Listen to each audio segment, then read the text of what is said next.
Hi, today we'll be doing an unboxing video of our iPhone 6s Express kit. Once opening the box, you will first notice an invoice. Towards the top, it will be your order number. In the middle, we'll have a description of what's supposed to be received, and on the bottom is a link below for your repair guides and video instructions. Now, this kit does include our premium version of the toolkit. As you can notice, the tools are an upgrade from our standard kit. This will also include tweezers and a spudger to make the repair go a lot easier. Now, after taking the protective cardboard, you will notice the box that the LCD will be in. Notice that the barcode will be referenced towards the invoice. Once upon opening, you will notice that there is an anti-static cover for the LCD.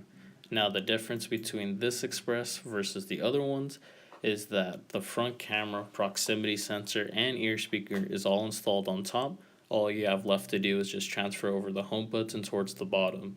This will help you retain Touch ID functionality.